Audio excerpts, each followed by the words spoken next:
Hello, everybody. My name is Lewis Lee, and this is Plan and Traffic. And today's show is sponsored by Signature Solar. And if you want to know anything about the solar, we're going to talk about it tonight on mobile vehicles. And if you look in the chat, you'll see a link. If you want to buy any solar, you can hit my affiliate link and get $50 off. What's up, Ray? Nice, Lewis. I tell you, yeah, this topic is great. You covered a lot of information last week. People can go to YouTube, and where else can they find last week's show? You can see it on PowerTube TV next Saturday. That'll be the episode coming up there, and you can watch the replays on Plan and Traffic show on YouTube. Right. And we covered a little bit of it on Motor Mouth Radio late in the show on Sunday. That's up on YouTube also, and on Spreaker. And we want to make this a recurring topic because what you do, and you've been talking about this for a number of years, and we've all been interested, but now you're at the meat, Yeah. and when I saw that bank of batteries in the inverter, it got real. It got real fast. And I said, now we got something. See, when I have something I can see and then talk about the technology, it kind of melds it together for me. I need all aspects, and you're hitting it right now, which is, I think you're going to have a lot of requests for people asking you to talk about this, which is great.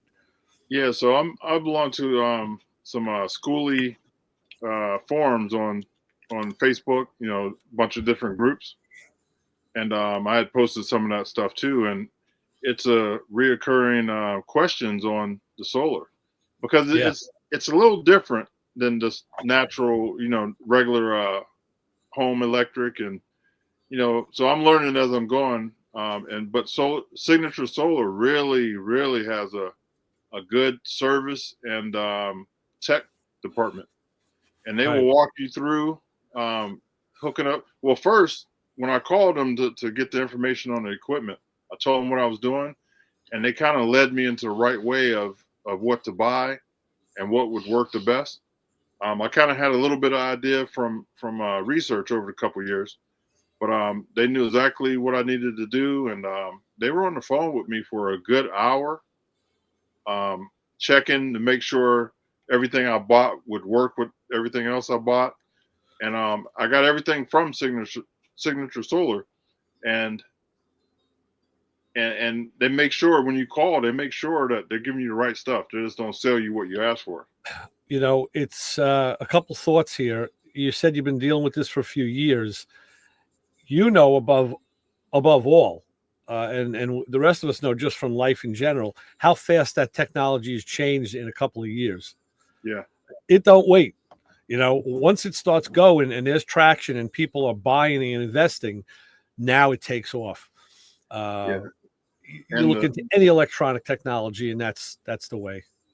And the pricing came way down as well. When I first so I've been building a bus for 2.5, almost 3 years. Mm-hmm. Actually, this month would be 3 years I've been working on it. And so when I first started and I started researching, everybody was doing the what's they called? I can't think of the name of the batteries. Not the lithium ion is what we're using now. Yeah, lithium ion now, but before it was just lithium. Wait, what was it? No, then they would have been using. Yeah, right. Man, I can't think of the name of it. See how fast old technology. Yeah. So they, people started buying the battery cells from overseas, and they started making their own batteries. Right. So that was a cheaper way to do it, is to build your own batteries. So I started researching that to build my own batteries. But that's kind of tenuous because you do it wrong, you got trouble. Yeah, and you had to buy a lot of equipment to do that. You had to buy a charger that's separate. You got to buy detectors like heat and cold detectors, so it cuts your batteries off at a certain time. Yeah. So, but a lot of people started doing that, and then they started buying old batteries out of cars, like the Tesla. They bought old, but those catch on fire. I mean, you burn down your rig quick. Right. So in the last, I would say 6 to 8 months, everybody started going with the server rack batteries, which what I have now. So that is one thing I thought of. And now you obviously have those in your living space. Mm-hmm. So how do they make you feel comfortable about doing that you're not going to have a fire hazard? Well, the lithium ion batteries, from what I'm understanding, is it don't have the fire element inside. Whatever it is that catches on fire in those other ones, this doesn't have it, and they have a suppressor inside. If it gets too hot or if it catches on fire, it has a thermal limit. Yeah. Yep. Okay, that's good. So the technology has jumped. Well, yeah, technology certainly has. That was what the other thing I wanted to say with anything you deal with, and I mean it could be almost, you can pick an aspect of what you're building. If you want to talk about paint, you want to talk about aftermarket fuel injection, you want to talk about brake upgrades, and certainly solar. You go with the all. If you go with the all-in-one approach, it's usually better. It's not mandatory, but if you go with one manufacturer for everything, you have a better shot at customer support. And if something does go wrong, there's a better chance to troubleshoot it because it's all from one place. I've had this happen with me with cars I work on at the shop, and you got to call the manufacturer. Look, I just put your stuff in this car, and it's not working. Well, what else is there? Well, the guy also has this and he has that, and he's got stuff from 4 other manufacturers in there. He says, and they say, we can't warranty or guarantee their stuff. Yeah, I understand. We also can't troubleshoot their stuff. Yeah, I understand. So now it puts you at a deficit if something does go wrong. Right. So the system approach, that's what I like to call it. The system approach, when you buy everything from one manufacturer, really helps out a lot. Yeah. And this company, that's some good looking stuff. Yeah. So this is the battery that I have in mind. And so they make Signature Solar sells other equipment from other companies, but their main line is the EG4. Okay. And so I have the EG4 batteries, and I also have the EG4 all-in-one inverter. So it has the inverter, the charger. It just controls everything. Okay, so you have 3 of these batteries, right? 4. And I guess you have them they're in a parallel configuration? Yes. Yep. So the voltage stays the same, the current increases. So you basically have 400 amp hours of, right. That makes sense. Right. Okay, good. So at least I just want to make sure for myself I understand how this is going. Yep. And 400 amp hours. Now, what does that equate to in terms of bus time? Living off the grid, not driving. So I let them run down a couple of days ago, and in my bus, I have only thing was really running is the refrigerator.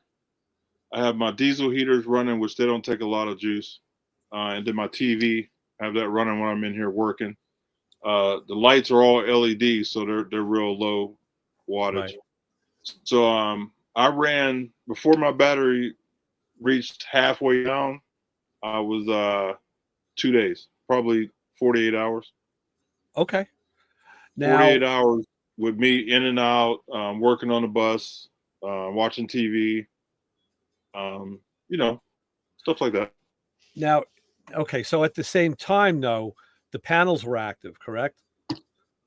Yes. Right, so no. I don't have my panels on yet. Okay, that's the question I want to ask. If you had no sun, let's say we're at night, or there's we got clouds. That was the question I have. How much time do you have? Yeah, well, I'm not sure yet on how long they'll last once I'm in here full time. Yeah, but 48 hours, I unplugged from the wall.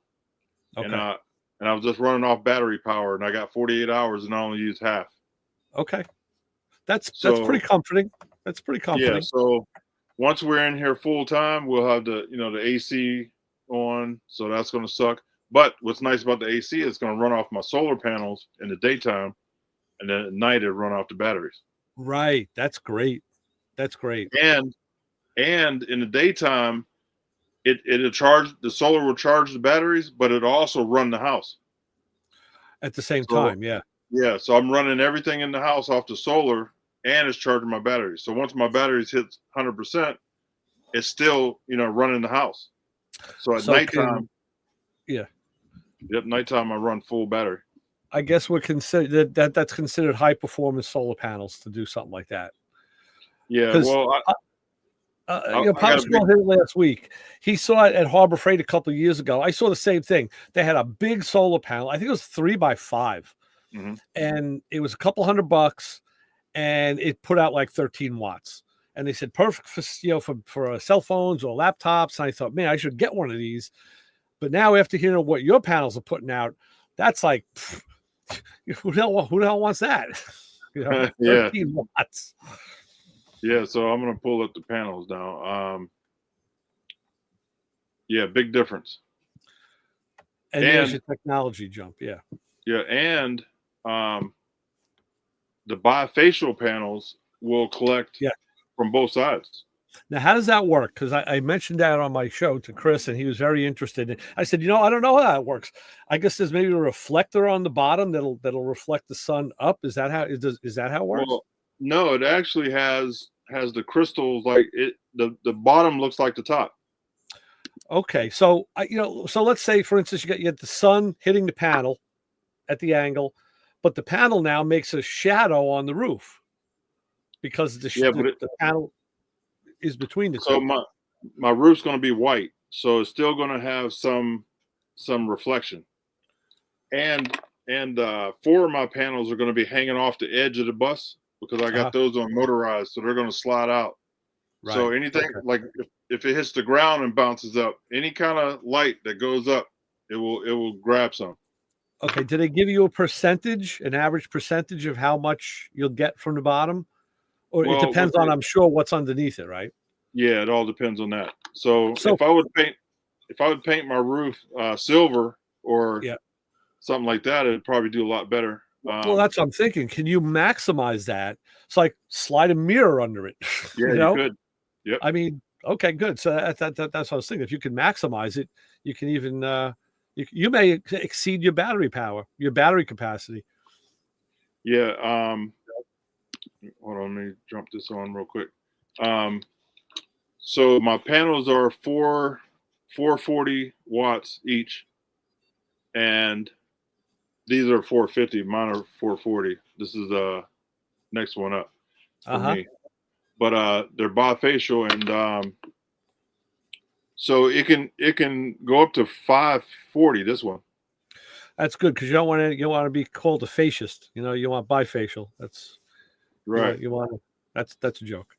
So if you only have light hitting the top, it's going to be 450, and if it can go to 550 if if it hits under. It's another 100 watts. Yeah. Yep. Excellent. So like you said, if I throw mirrors on the ground and have them shooting up there, it'll probably jump up. You may turn into a turkey though. You may like fry yourself if you're sitting in the way. Yeah. You get a hell of a suntan. Yeah.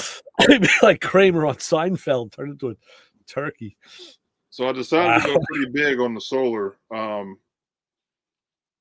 just in case I'm off grid. If I'm not at a trailer park or an RV park where I can plug up, or somebody's shop or house, I want to be able to be efficient.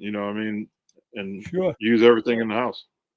I mean, this really is pioneer stuff to me, and I'm so regulated in other ways that would scare the hell out of me. I mean, because the first thing I think of is like, man, I'd want to know I have like as much full power or close to full power as I could get, and it's like I don't know if that's the life for me, because I'd be even with devices that I use, I'm always checking battery power, make sure I'm checking the tools out, when do they got to be charged, where other people just use them till they swap the battery and it's done. But I don't know. I give you credit. What's nice is I have multiple ways to charge. So say I have no sun for a couple days, then I can fire up my generator and charge the batteries with the generator. Okay. And when I'm driving, I haven't put this part on there. It's called a DC to DC charger. and you connect that to your alternator. Okay. So when I'm driving, it will charge the batteries. Excellent. So yeah, that's like the alternator charging the battery in the car or the vehicle. Yeah. Yep. That's why. That's probably why a while ago you were talking about a second alternator. Mm-hmm. Okay, yeah, I was going to put a second alternator on just for that system, so I don't mess with the drivetrain at all. Is that still a thought? Something you're thinking about doing? Yeah, I'm thinking about it. But you know what? The technology. See, I have to talk to Signature Solar because the technology. I might not have to do that with this. Yeah. This unit I'm going to put on the DC to DC. Okay. So I had to talk to them about it. Okay. Yeah. Good. So here's my inverter. Yep. Yeah. So this inverter can take up to 5,000 watts of solar. Nice. And it will put out 3,000 watts output. Nice. So that's pretty good. Now I could have went up to the next one, and it would take 6,000 watts. So right now I can only fit so many panels on the roof. So I'm going to be at like 37, somewhere around there, 38. Yeah. Yeah. This is a key. I mean, all the components are important, but this is your key component right here. Yeah, this is the brain. Yeah, if this guy goes, I could see someone down the road. Maybe, well, I'd want to have a second one of these sitting in the cabinet somewhere. Well, for the price, some people are doing that buying a spare. But you can connect you can buy two of these and connect them together. Actually, I think you can put 16 of these together. Wow. But if you add another one, then you can run 220. Okay. Out of this output. So if I want to run a welder and all that stuff, I can add another one of these and be able to run 220. Okay. So how was the wiring component? I mean, was there a lot of? I mean, let's face it, with cars, houses, that's what scares everybody is wiring. I talk to more people that are afraid of 12-volt wiring. I mean, I have guys wouldn't touch something in the car, and I was like, dude, it's only 12 volts. Like, what are you going to do? Pick a spark? It's like it's not going to kill you. But people are that afraid of it. Yeah. Okay. So what I tell people, like when I was wiring this bus, one of my buddies came over, and he's looking at all these wires that are running everywhere. He's like, "Oh my God, dude, what are you doing?" And I was like, "Listen, everything is a one-off piece. You go from the fuse box to an outlet. That's one wire, or a set of wires going to that outlet." Right. And I was like, then you go from that outlet to another outlet. You just do one step at a time, and before you know it, you have the whole house wired.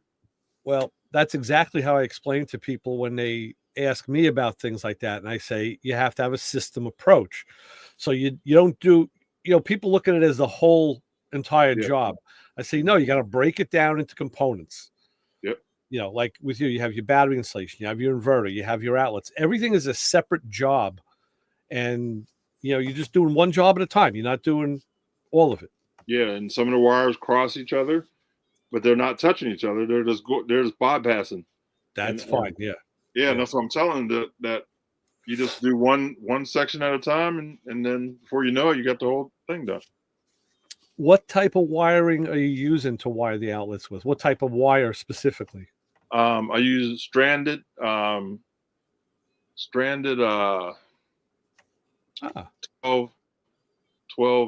3. 12 gauge. Okay, 12. So 12 3. That's the same. So that are we talking 12 gauge stranded or 12 3 nomenclature for like Romex or conduit? No, 12 stranded. 12 3 stranded. So it's a 12. The wires inside are stranded. Wire. Yes. Okay. Yep. See that interests me because in a house you don't wire outlets with stranded wire. You always use solid. No. So why is it different? Explain that. Because because it's moving. So while you're driving around, you're hitting bumps and stuff. If it was solid, you can get brakes. Okay. It'll work itself loose. And that's the reason why they do that. Some people have wired them with the solid, but they have problems. Uh-huh. Yep. Okay, that makes sense.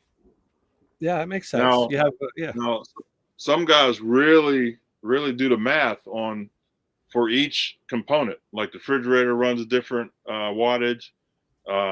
Say the water pump is a different wattage, and they do the calculations of what size wire. Right. So I figured I went big wire all over. Yeah. I put 12 in. I could have went 14 or 16, but I did 12 everywhere, and I know I'm good. You know what? That's a safe approximation. Because if you go bigger, Yep. you're not going to get hurt. Cost me a little more, but I'm not going to be popping fuses and stuff because. Yeah. And like you just said, you could do the calculations. They're not really hard. You got to know the wattage of the unit. You got to look at the the current, the voltage in the current, and the resistance of the wire per foot. By by foot. And it's it's a little calculation. It's not a big deal. But like you said, if you just do it all with larger wire, why not? Yeah, that's good. Yep. Very good. So on the batteries, we're using 4-aught, 4 and 6-aught. Okay. Connect the batteries, and that goes to the inverter as well. And it all came together. Came with the system. It came with all the wires. So that's what's nice too. Oh yeah. I didn't have to buy extra wires. Like when you buy all those separate components, you got to wire that stuff, and it gets expensive. Yeah. Copper is expensive. Yep. Oh yeah. Oh yeah. So the inverter came. The inverter came with the wire that goes to the batteries, and then the batteries came with the jumpers that go from battery to battery. So every time you buy a battery, it comes with a set of wires, and you can just add on like that. So did they have lugs already crimped on the ends? Yes. Or okay. Well, so that saves another step. You don't have to crimp the lugs on. That's great. Yep. I did buy a hydraulic crimper. Yeah. Great tool. Yeah, it's pretty slick. I've never used one before, but it's pretty neat. Did you buy one from Harbor Freight? Yeah. That's the one. You know what? Lou had one of those years ago, and he showed it, and I said, "Damn, Harbor Freight sells that." And I went and bought it, and it was like $59, I think. Mm-hmm. I said, "You know what? I'll use it. It'll probably break, and I'll have to get another." But I tell you, I've been using that thing for years. I've lent it to people, and now my good friend Kevin, he used to borrow it, and he went and bought one, and yeah, it's a great tool. That is, I mean, I got it to really do battery cables. Yeah, what I found that it's overkill for anything 4-aught and down or up is overkill. And it does go down. I think the dies do go down to the they definitely go down to the smaller numbers. I think it goes down to at least 12. Yeah. I think more than that. I think 16. 16. Yeah, that's ridiculous. That tool is like, it's like using a sledgehammer to drive a finishing nail. Yeah. Yeah. But when you need it, you need it. Oh yeah. Well, like I said, I got it for the battery cables and to make ground cables. So it's just so much easier than I was looking at the die that goes on the bench and you strike it, with a hammer. Brian was going to sell me one of those. I'm like, I've used them. They're not always 100% right. I was talking with this guy, Tony Candela. He has he wrote a couple of wiring books that I've shown on the show. And he said to me, yeah, we have one that we use for production. I think it was pneumatic. He says, I can hook you up with, my supplier. I'll get it to you for my cost. And I said, wow. I said, first of all, I think that's overkill for what I need, but I got to know what will it cost me. I think it was like, I'll get it for you. If your cost $500, I was like, my cost? No. Yeah. What's your cost? Definitely not going to use it enough to warrant that kind of money, even though I'd love to have it. So that Harbor Freight tool, man, that's the little tool that can. Right. Yeah. Now, I was talking to Dan Short. He's still doing off-grid stuff. And it's becoming a big movement. The off-grid pickups, like those, what do you call them? Not rally trucks, but what do they call them?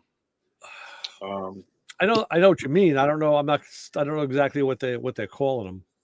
Yeah, but they're doing solar on those too. Like they're putting them on those racks. They got racks to go on top of on the bed that goes over the top of the cab. and then they got the campers that pop up, and then those campers have solar on those too. Wow. Yeah. No, those guys are serious. Yeah. That's where you really don't want to see people. Yeah. Out in SEMA, they had a whole parking lot full of those trucks.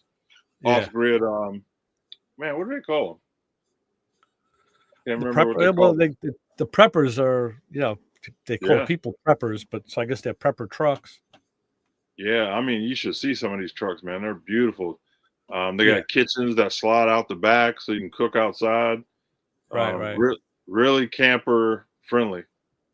Oh yeah, well, really, the sky's the limit. I mean, you can make whatever you want. As long as you got the budget, you can do whatever the hell you want. Yep. But and some guys have the they're in that world. They're in the world of of either RVs or trucks. So they have access to stuff like that. Right. No, the bus was a great idea. Like I said, it was really cool because you're taking an existing platform and repurposing it, and then you just went over the top, with making yours really unique. So I'm sure when you roll into Florida, you're going to get a lot of people looking. They're going to be checking you out and just going, "That bus is big. What the hell is this? Where do I get one of these?"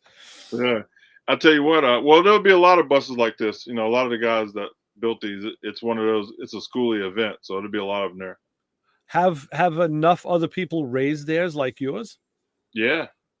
Okay. There's actually companies that do them. That do roof raises. So now what I would want to see then is I'd want to compare them, like see how was their roof raise done? Were they as nice as yours, nicer? Because you can always learn by somebody else. I wonder. Well, there's a lot of guys doing them on YouTube, and that's where I started watching a lot of those guys before we did it. Right. So some people, they try to build rigs and pulleys and all that kind of stuff to lift their roofs. Oh, and yeah. You don't need all that. There's a couple guys that do them all the time. One of the guys named Wes. He has a shop. I think they're in Kansas City, I think.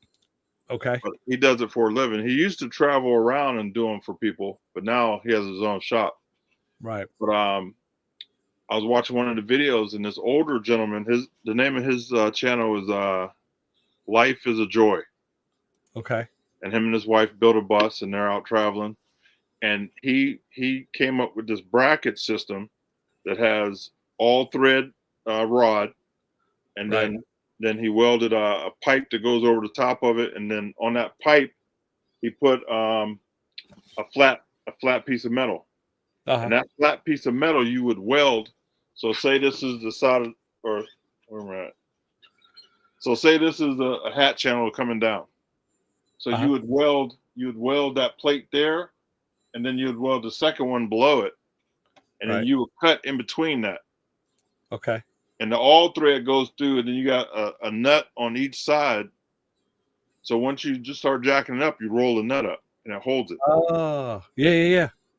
And Paul, he was like, "Oh my God, that's not going to work." He goes, "The center of the roof's going to cave in, and it's going to slide." I'm like, "Paul, these guys got this stuff figured out." Right. And so Paul did the welding. He welded those on, and then we started jacking it up, and everybody's looking. I was like, keep going. And when I tell you that the roof went up 18 inches and didn't move an eighth inch. Wow. Any direction. It was straight up. And Paul and the fellows started welding in the bars, and that was it. There's your proof of concept right there. It works. Yeah. And it was all these guys on the internet they're all using these brackets, right? So I just watched one the other day, and the guy didn't use the brackets. He didn't watch any videos. Him and his dad built a wood monstrosity on the front and the back. I bet you they spent $1,000 on the wood. That's how much 2x4s and 4x4s. And they had beams going across, and then they had all these jacks. all you gotta do is watch the videos, man, and Right. watch what other people are doing. Yeah. Well, maybe they felt they had a better idea and they were more comfortable with that way, you know. Well, it's the Uh, men mentality. yeah. Oh, I'll make a rig, and I'm Right. telling you, Right. man, these guys got this stuff down to a science with Yeah. these small brackets. I think it cost me with the all thread and everything for four braces. It might have cost me $100, maybe. Okay. I bet you not even that much. Yeah, that's definitely affordable. That's Yeah, not bad at all. and You know. and I'm telling you, once it starts going up, man, that thing didn't move an inch. Yeah. No, that's impressive when you see something like that that works that well. Yeah. That Yep. really is impressive. Again, proof of concept. It's great when something works as described or as advertised. You know, you get your money's worth. It's Yeah. that's cool. Because it's a big roof. You know, this is 38 feet. So, you know, you think, oh my God, this roof's really big. We got to build all these brackets. We got to build, you know, all this stuff. But Right. it, you know, the way those all threads, it just went straight up like this, and it held it from going either way. Yeah. And it held it to the bottom because you got a bracket on the bottom, you got a bracket on the top, and you cut in Yeah. between. Right. So Right. it made it go straight up, and it kept it from shifting. Yep. That's great. That's great. No, that's really something to see. Something to see. Yeah, that's cool. So when do you think your maiden voyage is going to be? When are you going to take your first trip? February 16th, I think we're pulling up. Oh, that's the Florida trip. Yeah. Yep. Okay. It's the last week of February, but we're gonna stop at a couple places. I think I'm gonna stop at Stacy David's. Stop Okay. at a couple places on the way down.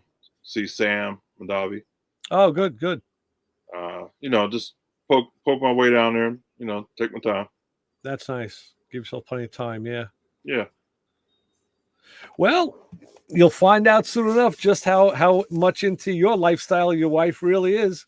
Yeah. You know. Yeah. Yeah. I mean, my wife is good. She bums around me too, doing stuff, but I can tell every once in a while I get that look like, are we done here yet? Oh yeah, a minute, hon. I only got 4 more hours of talking. Right. Well, she don't like to be around a lot of people, so this is good for her. You know what I mean? Well, in your eye, it's good for her. Yeah. No, Yeah. she's good. And Okay. and we I made it for her, you know. I built the couch for her to, you know, watch TV, and Right. you know, it's pretty comfortable. That's good. That's good. Like right now we got I got the TV on right here. Check it out. Oh, there you go. Yeah.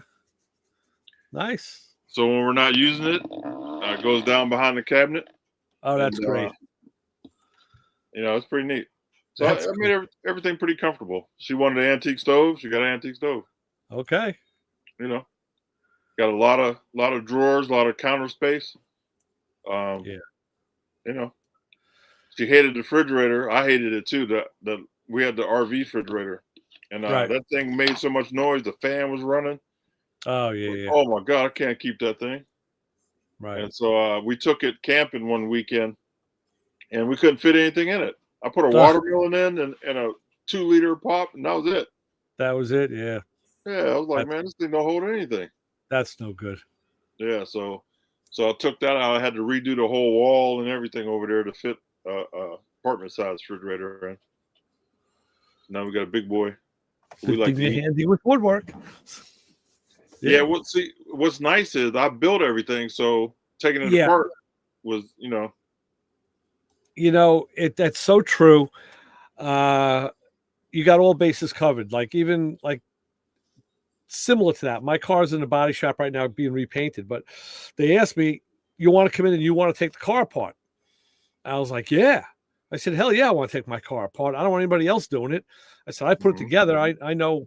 I mean, the car's a car. It's not like you did all sorts of custom work. My car isn't put together custom, but now I know when I take it apart, everything will go in the right place. Everything will come apart the way I want it to. And at one point, the guy, my buddy who owns the shop, was working on the back of the car, and I was taking the door panel apart. And I said, I always complain at the shop about getting a car, being the next guy who gets the car. And what I mean is the last guy that worked on the car, whatever butchery he did, or whatever glue he used, or whatever screws, Right.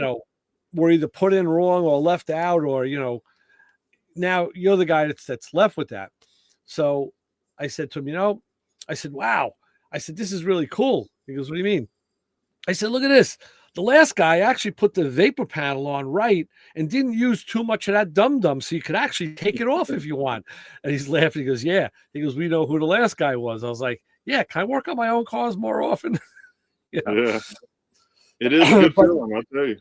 Oh, without a doubt. I mean, it made having to do the job that I really didn't want to have to do that much nicer and easier because, it wasn't done wrong the first time. Mm-hmm. So, and that's what I kind of carry out with all the stuff I do. I like to work on, I'm kind of proud to say, I like to work on other people's cars like they were my own. I'll take that extra step, the extra time, and, and just do it right. Right. And right. I'm usually not the next guy. It's somebody else who's going to get the car down the road. So, Mm-hmm.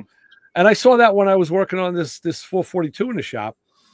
It was the only car I've had in there that a couple times I stopped and said, man, I'd like to meet the guy who did this because he did it right. And thought about it where you didn't have to. It was something that was even hidden or you weren't going to see, but he still went out of his way to do it right. And it kind of gives me that confidence that, yeah, you know what?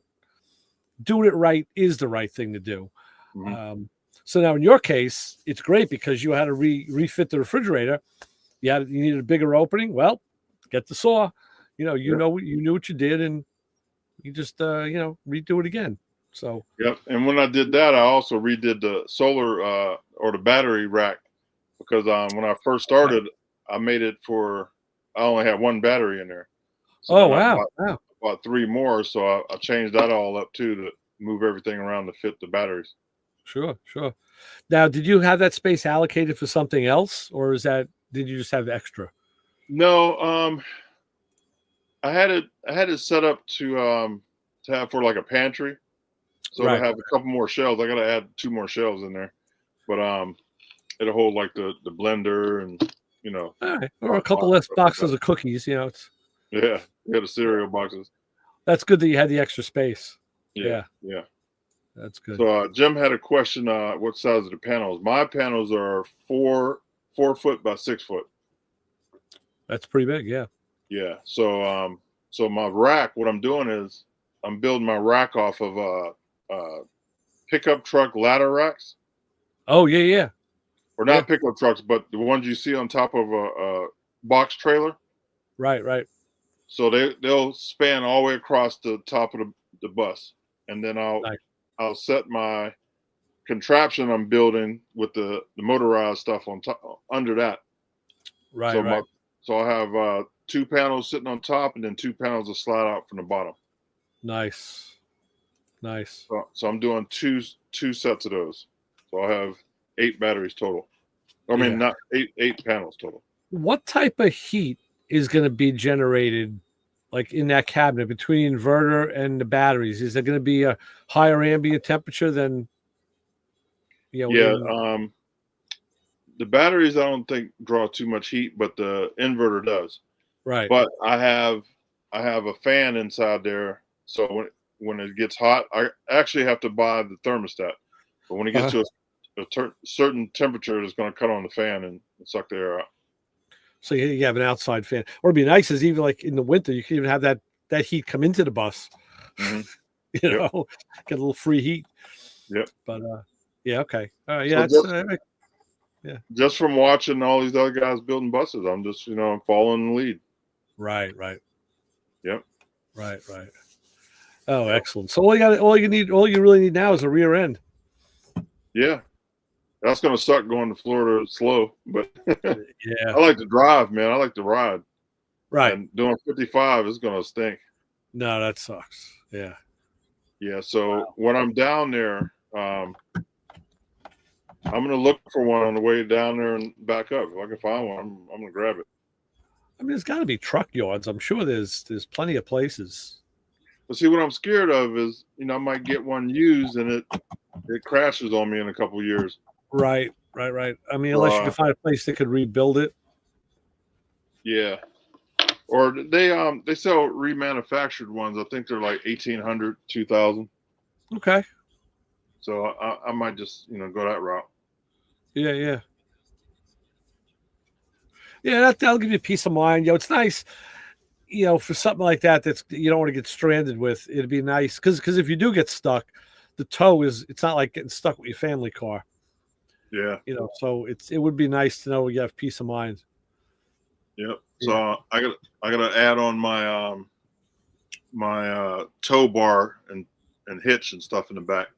Right. So 1,800 truthfully isn't that bad, because I know if you want to buy like a 9-inch Moser rear end for a muscle car, they'll sell you a drum to drum rear with gears and a whole bit. It's like $3,000 for a car.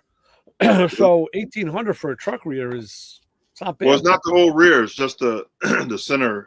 What do you call it? The center section, the pumpkin. Yeah. Yep. Okay. Okay. Well, yeah, but if your housing is good, then you don't really need the whole thing. You're going to reuse your axles and bearings. Yep. Yeah. So there could be other costs if you do need to freshen that stuff up. Yeah. But yeah. Yeah, it should be good. This bus has 170,000 on it, so they should be good. Yeah. Nice. It's gonna suck driving to Florida, man. I know it. Yeah. Maybe you should have picked a smaller trip first. Yeah. I did. Well, when we went camping, we went like 50 miles, and that's when I realized, oh man, this thing I can't get over 60 or 55. How many miles is it going to be to Ocala? I think 1,200. Oof, yeah, that's tough. But like I said, I'm going to stop. We're not going to go full. Usually I'll drive to Florida in one day, just keep on going. But we're going to stop places, so it's not going to be too bad, I guess. I'll say 1,200. That's from me here to you and back. It's about 600. Yeah. I know it's 600 from here to like Toledo. Yep. So yeah, it's like 400 from us to you. Yeah. Wow. Not bad. I mean, I'm in no rush. I'm going to take my time and poke my way down there. That's the biggest thing, Lewis. It really is. Like with retirement in general, I'm a couple of years in and I'm still getting used to that. No rush. I mean, I say it all the time and I kind of do it, but there's still days where I'm like, in my head, I'm rushing. Like I want to get things done. I want to do this, do that. I'm like, hey, take it easy. Yep. Where are you going? Yep. My brother stopped over. He's like, what are you doing tomorrow? I don't know. Right. Yeah. I woke up yesterday morning. I thought it was Monday. I was like, is it Monday today? Damn. I don't remember. And I got to think about what day it was. Like, that's the beauty of it. Yeah. It really is. Let's get Papa Squirrel and Jim in. Where's the rest of the fellas? They sleep? Everybody missing tonight? Where are they? Yeah. What's going on? You mentioned solar and it all ran away. Yeah, look, and Jim, I was going to have Lewis on as a guest on Sunday. I mentioned that to Chris, and what happens? The radio station closes down. They're changing transformers so that the station's off the air. The whole building is shut down for the weekend. You should tell those guys about the solar. They said we should. Yeah. Crazy. Hey, I have a couple extra panels. I think I'm going to put them on my son's house. It's just nice to have the backup. If you got sun shining, and you got, you don't need a big battery, just enough to, keep your phone charged or maybe keep your refrigerator running. Yeah. Power goes out. Well, that's what made me think after last week's conversation. I said to my wife, instead of a whole house generator, we move. Maybe we'll just do these high performance solar panels, and do it that way. And a nice battery bank. Yeah. So what guys are doing too, like my inverter, they're taking that inverter and putting it on a dolly, and then they're putting a battery, a server rack battery on the dolly, and then you run a power strip and you mount that to the dolly. So now you have a mobile power unit. Yeah. Well, like a generator.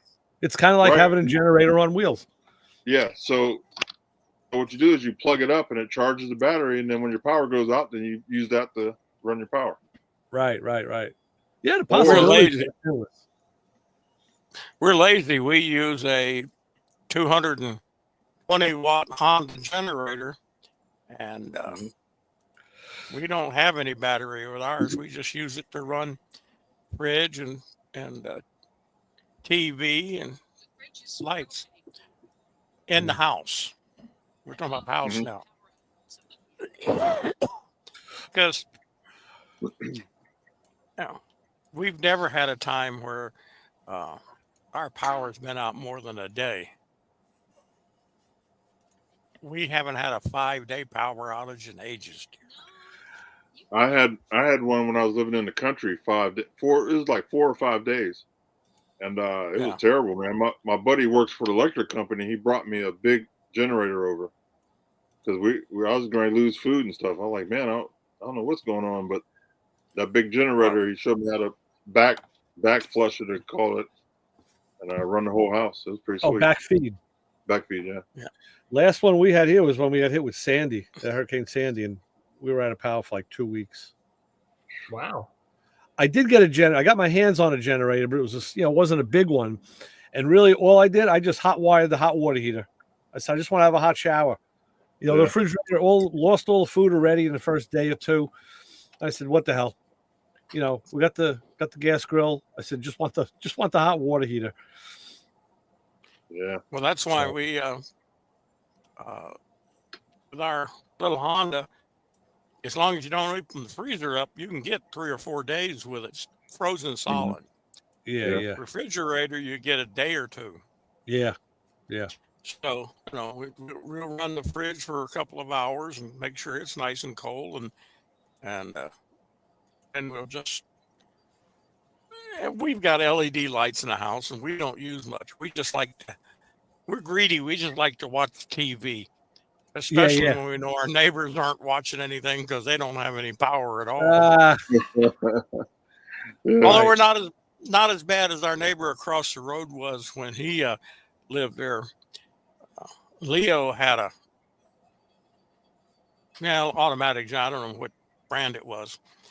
Pretty good size wattage, and he would run Christmas lights. Power outages. just to let people know that I've got power and you don't. Yeah, he's the big dog on the block. I mean, you can run LED Christmas lights, which draw nothing. But the other thing is, what that is that's the neon light saying, we have power here. Come here. Yeah. Yep. Yep. So they're selling those solar generators now that you can buy. They're smaller units, probably the size of a small toolbox. Right. And you can plug those to the wall and charge the battery, or you can plug those to solar as well.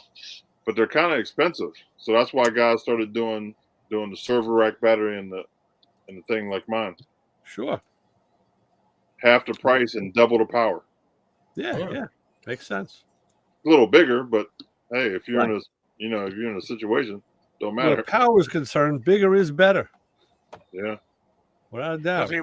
One of the other nice things we have is we have a on-demand water heater that is hooked up to propane, and it's a auto ignite with electricity.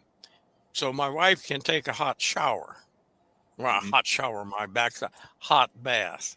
And we make sure that the well pump's plugged in enough to give her the water she needs, and then we unplug it, because if my wife doesn't get her hot bath at night, she gets a little crabby. Okay. But we don't use a lot of electricity. Some of these people, I couldn't use the generator to run my house. You can if you don't want everything running at once. Right. So I have an on-demand water tank in here too, or water heater here too. So, like you said, it runs off propane and same way. Yep. We love those on demands because you never run out of hot water as long as your well pump's pumping. And you have propane, but still. Yeah. Yeah, it's just power management. It's having a management plan, really is what it is. Yeah. Yeah. You gotta watch what you're doing. So tonight's topic, what about solar for cars? That's, there's something that's intriguing. Yeah. Yeah. They've had solar panels on the top of prizes for a while, but that was to help run they called it air conditioning.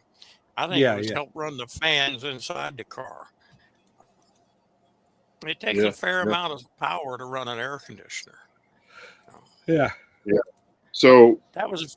I've seen some panels. They're flexible panels, so you can stick them to the top of the roof of your car. Nice. Yep. So that's that's got to be like the TV technology and the phone technology where they have curved circuit boards. Yeah. Which it's the same technology. That's cool stuff. And with 3M tape these days, you could there's people sticking full size panels on the roof with that tape. I tell you something. A couple of years ago, I had I did a deep dive into 3M tapes because I got these. There's a company I deal with. What's the name? Quick Shade, sunshades. It's basically like a Venetian blind in your car that closes this way across. You mount these things by your A-pillars, and the shade accordion's closed and Velcro's in the middle, and it's aluminum base so it reflects the sun, and they work. Plus, you don't have to worry about storing it. They always sit there, but they give it this 3M tape, a couple of little pieces of it, like they do like when you get an Easy Pass. And I wanted to move it from car to car at one point. I know I changed the windshield in the car. I had to change it. So I wrote to them and said, listen, can I get some more of that tape? And they sent me some, but they said, just for reference, they gave me the 3M number. And then I went to 3M site and looked it up. And that's when I saw all the different tapes. Now, I have the 3M tape that they use for emblems, to stick them on your car. It's very similar to that. It's very thin and very, very sticky. And like if you hit it wrong, you're not moving it, Yeah. 3M makes some really, really cool tape. Yeah. Now I wouldn't trust my panels on the roof with tape. No. There's people doing it. No. I think with that stuff you can. Yeah, I'd be nervous.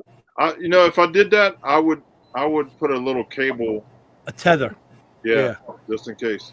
Yeah. And I still might do that.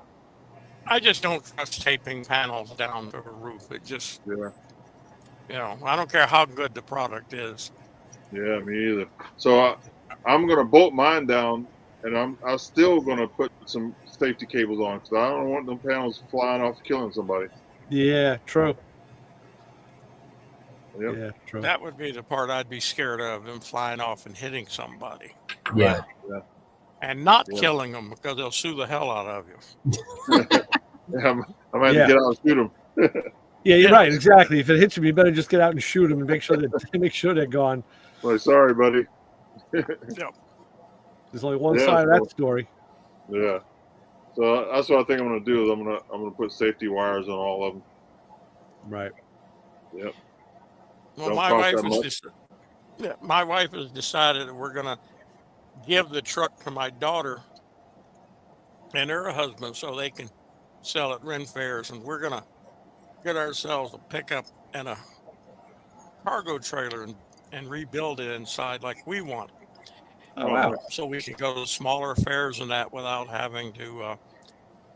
This thing is a little bit fun to get in some of those smaller fairs because they're not built to have a 14-foot high truck. Right. Go through Trees. It's too much for one person. Yeah. And like you said, it's too much for one person on one weekend. Now, are you guys going to do a sprinter? Are you guys No. going to do a sprinter van or just regular? Nope. We're going to use a regular diesel pickup truck and a cargo trailer. Okay. And we'll build the cargo trailer with the bed up front, probably, maybe. And solar panels and everything else. Right. We're going to cut way back on our product line. Mhm. Yes. I'm old. I'm tired. Yeah. I hear you. Yeah. So, Well, I'm gonna when I get out west, I'm gonna be looking for you guys. I like to go to those fairs.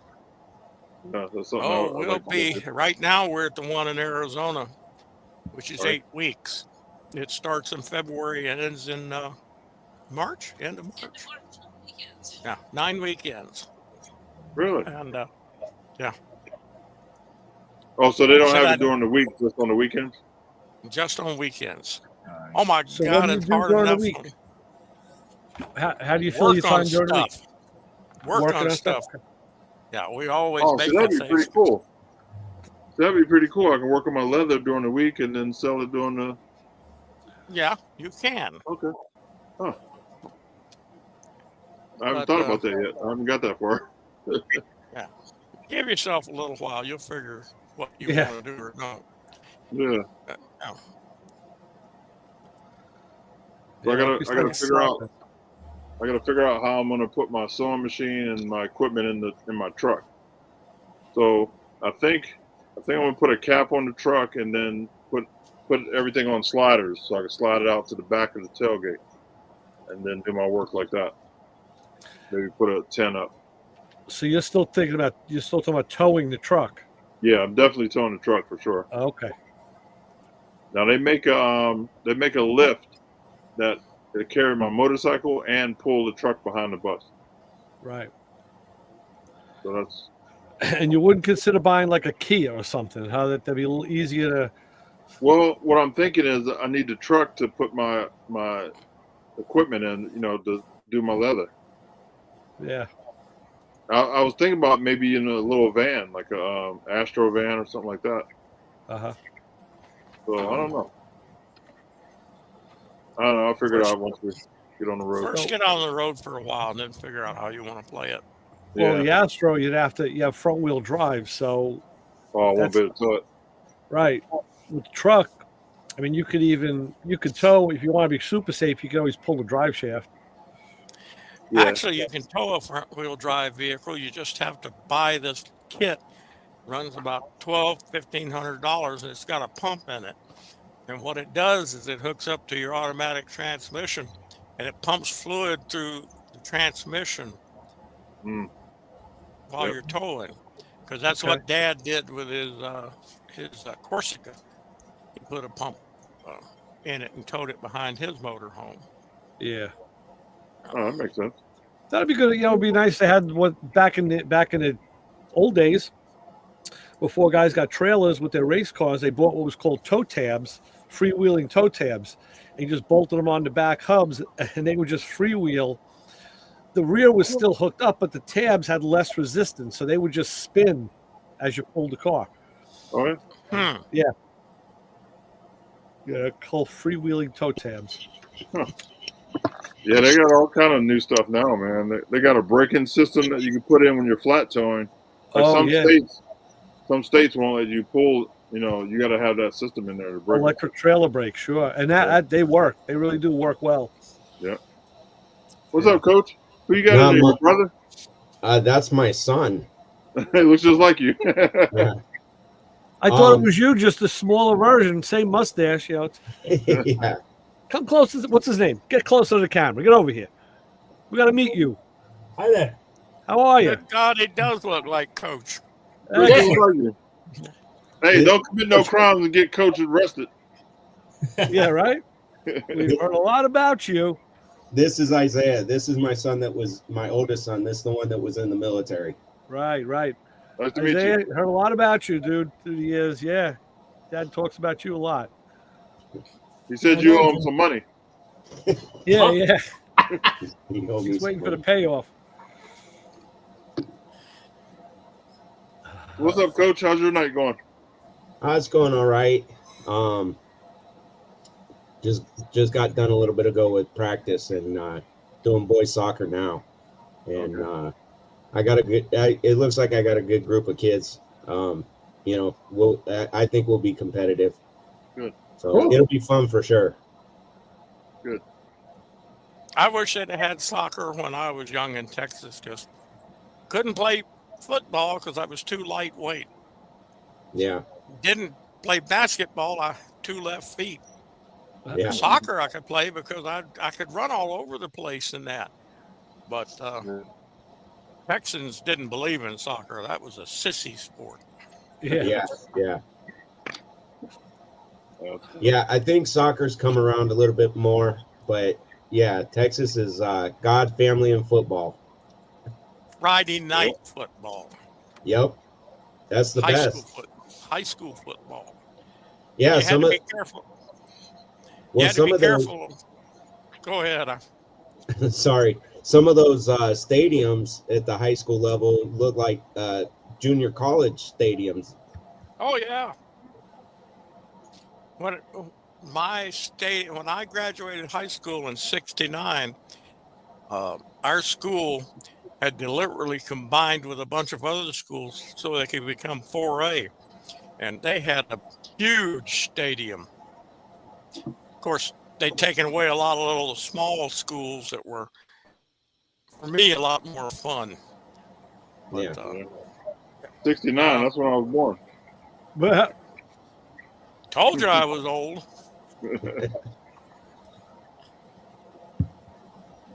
But Because yeah, we're talking about solar panels on vehicles and stuff. So you probably see a lot of off-grid vehicles out your way, huh? Yeah, it's kind of 50-50. I mean, it depends more on the outskirts for sure. There's a lot of four-wheel drives, that are all decked out. Kind of the overland thing. When my son was in the military, he was over at Fort Bragg, and he told people just picture Mad Max with the way some of the vehicles are out here. So yeah, I know at SEMA they have a whole parking lot full of stuff, man. Yeah. Yeah. Well, way back in the day, when you'd go cruising, so there were two main streets that people would go cruising on Friday and Saturday nights, and especially like in the 80s and early 90s, you'd see a mixture between hot rods, lowriders, and then 4x4s. So there was a little bit of everything. Those cruise spots have been pretty much shut down now, but one of the last times they were open, it was more into hot rods and Japanese JDM stuff, Euro cars. Not as many 4x4s, but you still see them out here. I mean, go to the car shows, you'll see four-wheel drives. There's a lot of places out here to go off-roading. So it's still pretty big. So that's another reason I want to pull my pickup, because it's four-wheel drive, so I can go out if I want to get in the desert a little bit. Yeah. Yep. Yeah, that's a lot of stuff planted on one plate. That's a huge plate that you're putting together there, Lewis.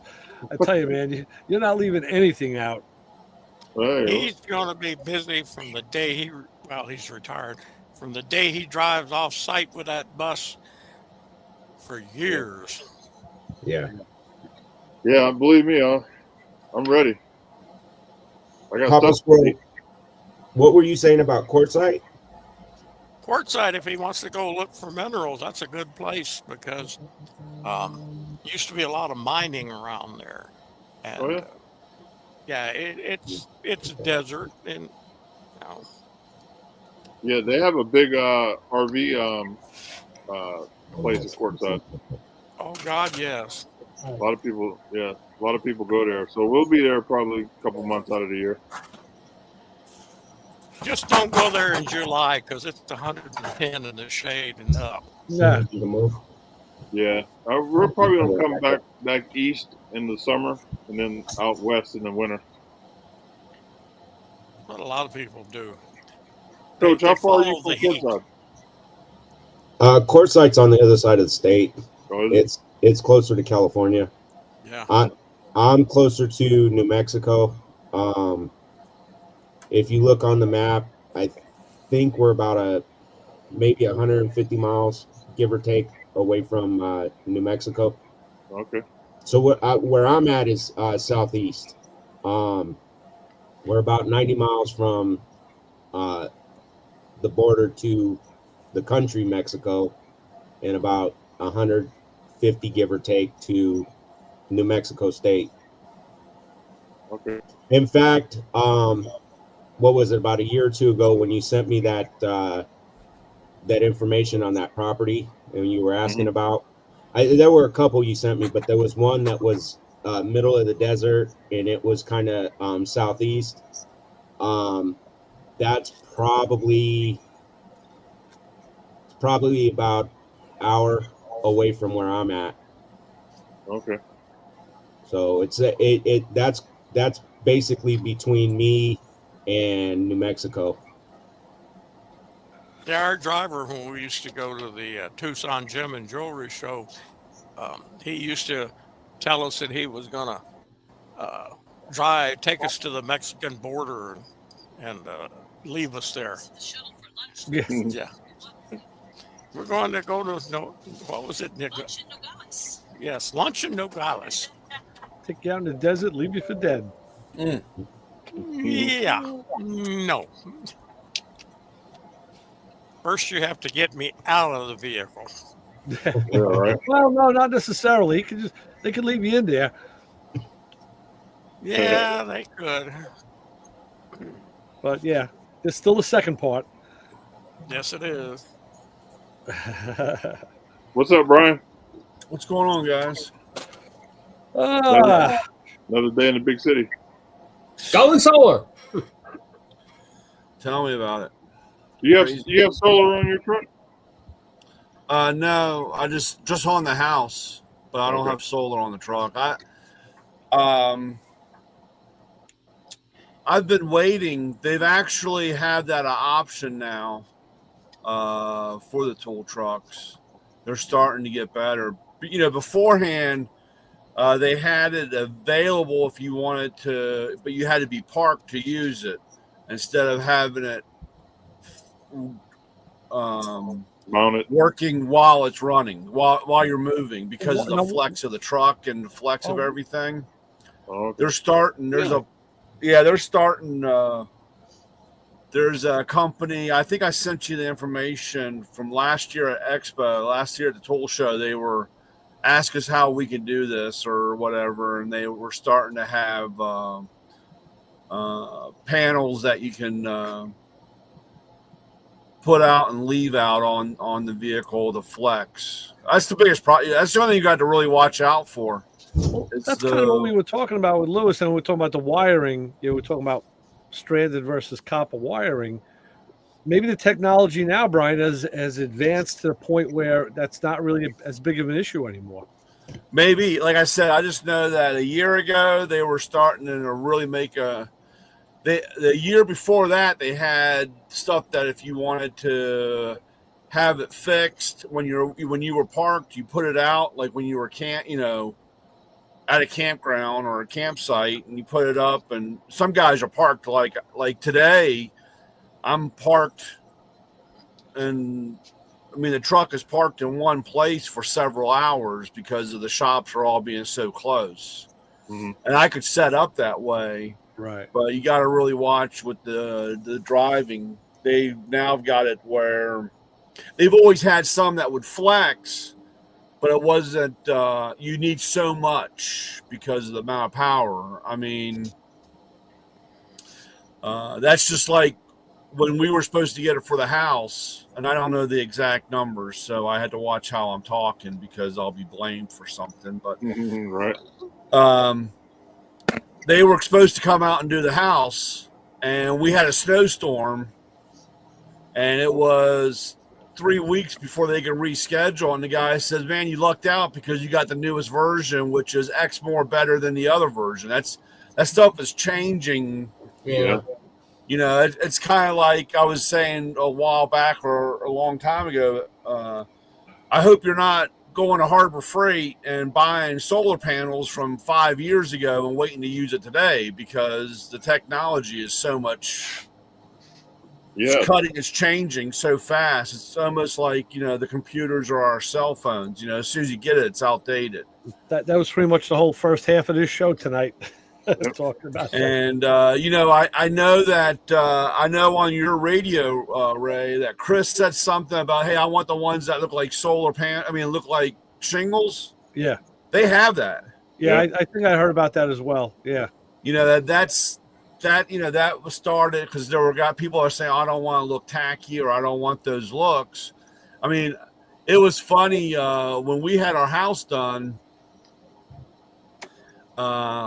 I have one seamless gutter that runs the whole length of the house. So whatever it is, 96 feet long or whatever it is. But they started the gutter up on the top of the eave and it comes all the way down. So you have the flow. right. Well, the engineer it's funny the way because my house is blue and white with the stone siding. I have stone and stonework done, and it's blue and white. Well, however the thing went, it looked like the roof was sagging. Yeah, because of the gutter being at a little bit of a slant. Mhm. So that was like that threw the whole engineer. He's like, you need a new roof. I was like, dude, the roof is only 2 years old. What's wrong? He goes, well, there's a slope. And I was like, what are you talking about? And it took forever when we were looking at the picture. And I was like, that's the gutter. Yeah. So then I had to take another picture closer up showing that was the gutter at the slope and it wasn't the roof caving in or sinking in, Right. So that was it. But the problem that I know, I just had a buddy, a customer of mine, he was having some work done at his house. And of course, that's the problem when you're with the solar panel stuff, you have a problem, they had to come out and remove it. And, it has to be removed to do it because he's having some work done to his house. And they told him, well, now you got to get a permit. You got to do this. It's going to take 3 months before we can get to it. And the guy's like, dude, I have the guy here working on the house now. Hey, wait a minute. Wow. The fake Isaac left. We got the real one now. Is that what it is? I know. He's been a mole. Yeah, I just thought I had too much tequila. I wasn't going to say anything. I just was just keep talking and saying, why is there two Isaacs? That's what happens when you fake one. People. We've been dealing with the fake one for 4 years now. And I knew about it. I heard about it. I read it on the internet, but I couldn't say anything because they swore me to secrecy. But now we got the real guy, the real one. So I think they live a little closer to that place where we're not supposed to go than where he said. Yeah, baby. Rosdell, right? Right. All those UFOs and stuff are because I'm seeing double for some reason. So Brian, how many do you have any batteries on your system? No, I don't have. So that was another thing. Like when Chris was talking about, I don't have a battery room or a capacitor room. All I'm doing basically is I'm subletting my roof out, sending electricity back, and I get a discount. Okay. Oh, okay. That makes sense. So I don't. So if we lose power, we lose power. I don't have now. I can upgrade if I wanted to and put in they don't really have battery rooms. They have those capacitor rooms or whatever. They put those big capacitors in to save power. Yeah. But again, I mean, I go. I mean, since we've done that, I think my biggest electric bill has been something like $25 or something. Really? Wow. Yeah. I got what 70. I think it's 70 panels on my house. Really? Good God. Yeah. 60. I think it's 68 or 70 panels. And I sit in the sun all day long. I don't have any shade. I sit in the sun all day. And I was really surprised because my house isn't empty. My wife works from home, so she's home, and the kids, when they come home from school or whatever. But so there's stuff going on. I just didn't think that, when we left, it was just going to be running backwards or whatever because people are still using power. But I mean, like I said, we pay, $25, $30 sometimes or whatever. 25. I think 25 has been the most. I don't know. Wow. Cool. So, all right, guys, time for me to go. All right, Okay, Jim. Jim. All right, Jim. Okay, guys, see you all next week. All righty. So, I mean, like I said, the only thing that I did not get anything out of it. I didn't get any of the kickbacks. I didn't get any of the. It's the solar company that did all that. They got all the. Because I'm just renting the roof out to them. So, how much would it cost to upgrade to put the batteries in? Or I can have you do that no on your own? idea. I don't know. When I started talking that way, the guy looked at me like, you don't have enough money to do it. Because it's that time, And then space. That's another thing. I mean, I got one whole side of the house just filled with, like I said, it was a couple months ago. They showed up one day and they said, well, you have one transformer or one grid thing not putting out like the other one. And they came out, ripped it all off the side of the house and put another one on and left. They have there's little lights and antennas and they know what's going on there. So Yeah. the only problem I have, if I'm still around because it's a 20-year contract or whatever, and I don't know then we're stuck with whatever's left. That's pretty neat process, I guess. Yeah, well, I mean, like I said, it's either you pay to remove it or they're done with it or whatever. I don't know. Like I said, I don't quite understand how that all works at the end. If they don't want it anymore, or lease it, or rent it, or whatever they do, Probably just say, "Oh, it's all right. You keep the stuff. We don't want it anymore." Well, probably because it's so outdated. I mean, because I can even tell, like I said, that's like a few places around when you're driving and you're looking, you could see the grid difference in the panels. Yeah. And when they have an earlier version or a later version, and some of the stuff, like the stuff today, is completely different than what I have. And then now, of course, you got the whole shingle thing, and I know that's a lot of stuff is starting to come, but I'm curious to see how good they work. Yeah. And I think, like everything else with that stuff, there's there's a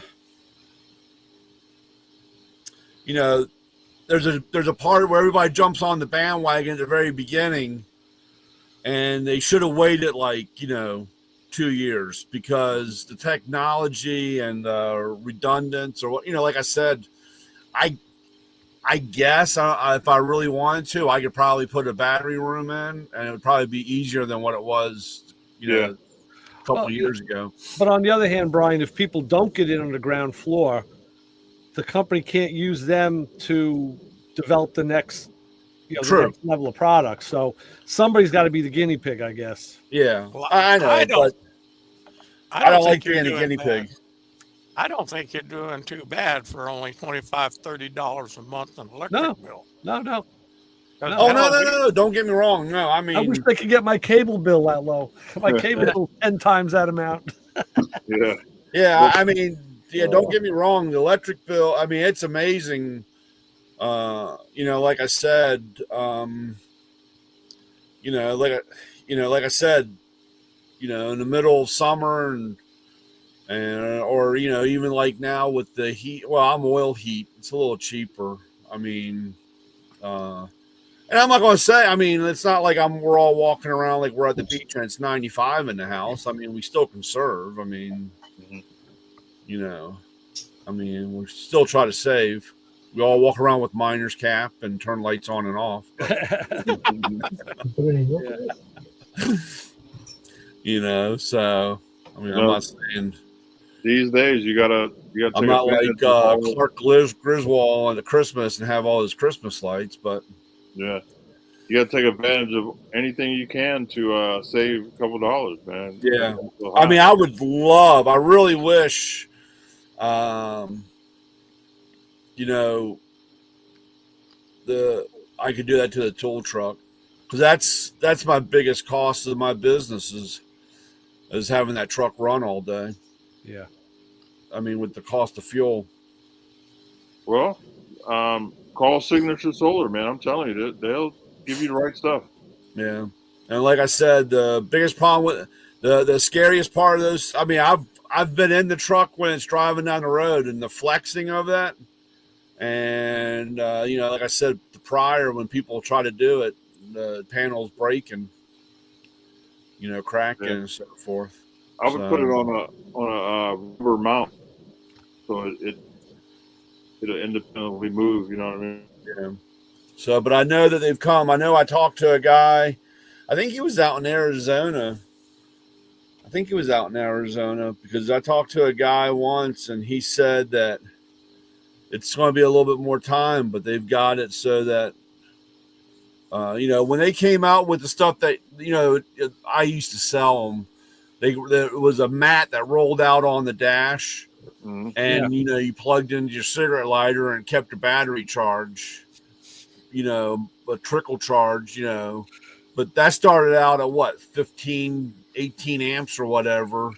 And now, you know, they can get something like that, you know. Yeah, they got full size panels that flex that you tape down to your roof. Yeah. Let me see if they have the flex one. So who knows? Like I said, the biggest thing. What was that? Say, just keep checking. Checking because they keep improving all the time. Yeah. I know I haven't heard anymore, but I know we have a handful of those EV tool trucks running around being tested. Oh yeah. So I mean, well, they got all the Amazon trucks running around. Why not? Yeah.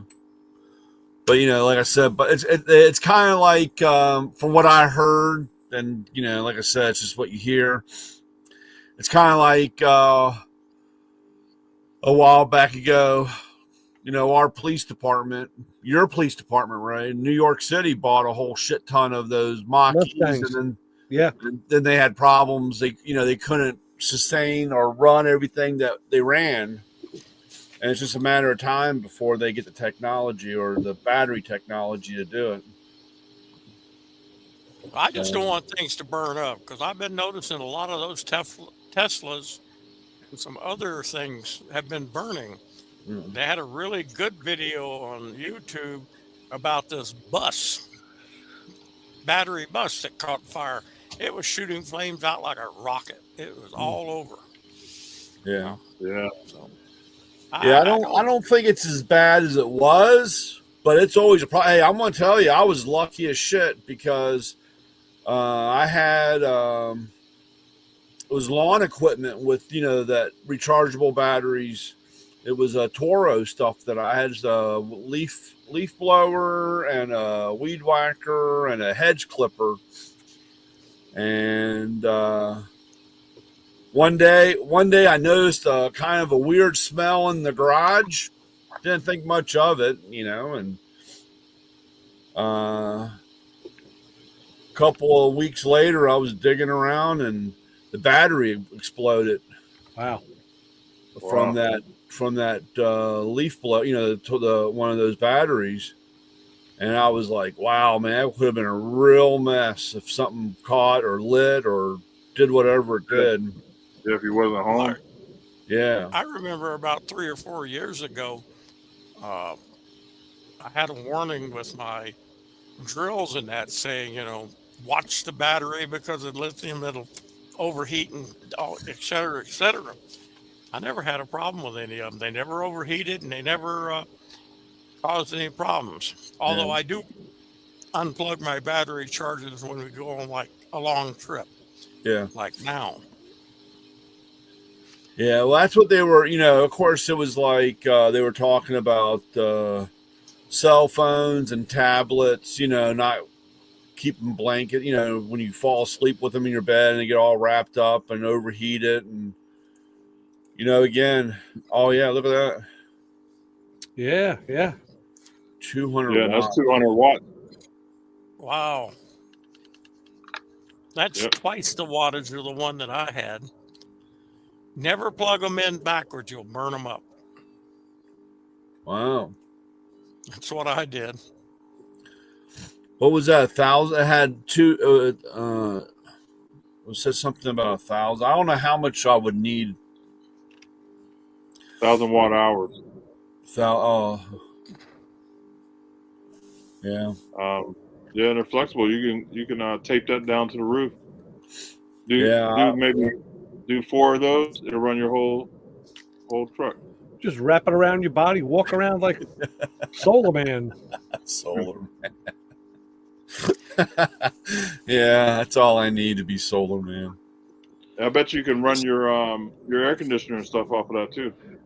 That would be that's the only thing that drives me crazy because when I'm shore power, like I can run heat, but I can't run my air conditioning. So if I'm parked and plugged in, like here at the house, like if I wanted to go out and work in the back of the truck, during the summertime, I have to have it running if I want the AC running in the back of the truck. That's because it's hooked.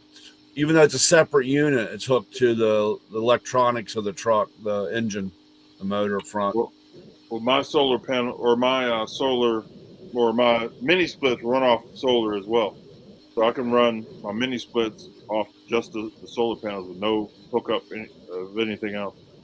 Yeah, I know. I heard you say that. And like I said, that's the only, I don't know. It's been a while. Maybe I'll start looking into it. Yeah. Because I would love, that's the biggest cost. Like I said, that's the biggest cost of my business is that fuel.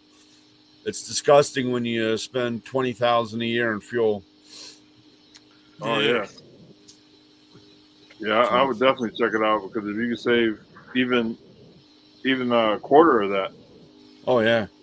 Fuel, especially with the cost of, it's one thing when it costs me, 160 a week, or is it going to be, 220 a week because the cost flex. Right. I'm gonna pull up. It's kind of funny how we've all become shell shocked where I can say, 75, big deal. But, instead of paying 110.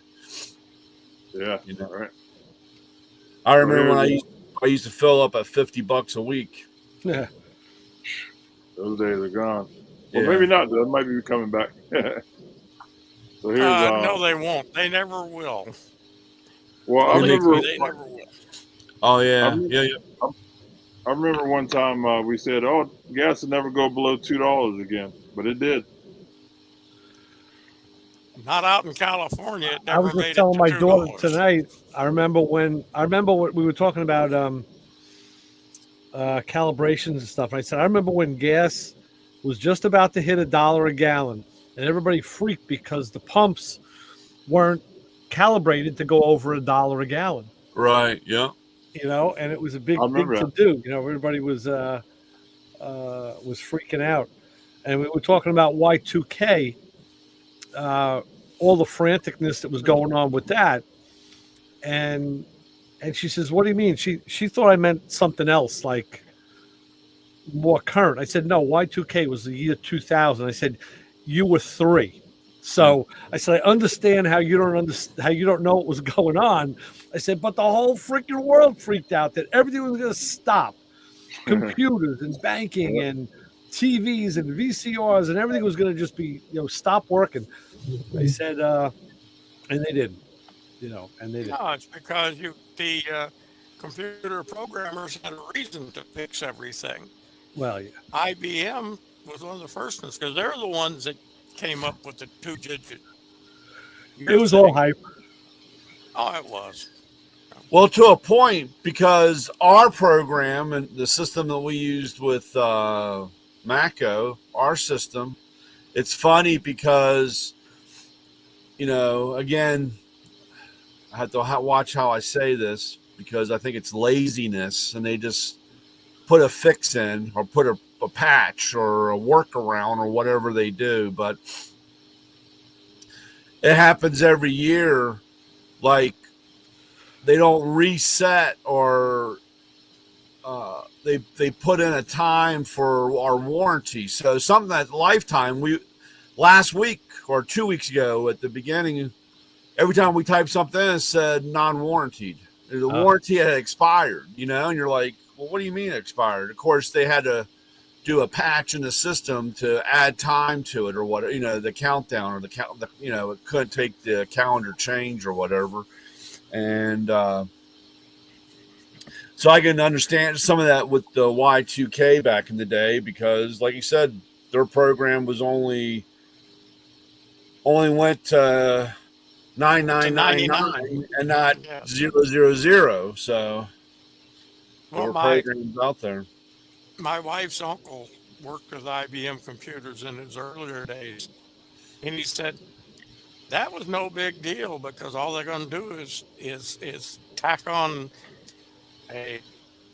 like you said, a program to run it up to the year or whatever you want to run it to. Right. But when they first started making them, they didn't figure that, we're not going to have to worry about this in 100 years. Well, guess what? It did. We're here.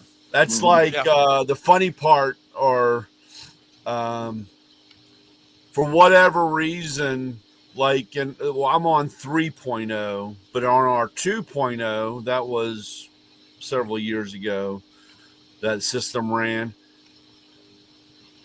The automatic, like if I put in a order date, it automatically had an order date of 2025. Was the, like, if I would order something, I would say that's when it was going to be here, or pre-order, that was the end date was 2025. Well, what year is this? 2025. So it's funny, I'll put something in and now it has a negative countdown. Like it should have been here 3 days ago or 5 days ago or 6 days ago, because we're past the 2025 number. Right. Date wise. Yeah. So that's kind of, that was when they did this back in, let's see, I changed over in 2000. So when I went computer, it was 2000, it was 2000, whatever, 2003. So that's, they just had that 2025, like, oh, we'll never be there. The end of the world. The Simpsons said so. We don't need it. Now we're at 2025. So you put something in, it says that it should have been here 5 days ago or whatever. See, Coach, being in sports is a lot easier. Yes. Yes, it is. You don't have to worry about all that stuff. Let me do the exit real quick. Yeah, you forgot to do that last week. We had to do it after you left. Oh, did you? You ran out of here like a house on fire. All right, hold on 1 second. Okay, everybody, thanks for hanging out with us on Planning Traffic. We do this every Thursday night at 9 o'clock Eastern time, so please tell and share this with all your friends and family. And we will see you next week live.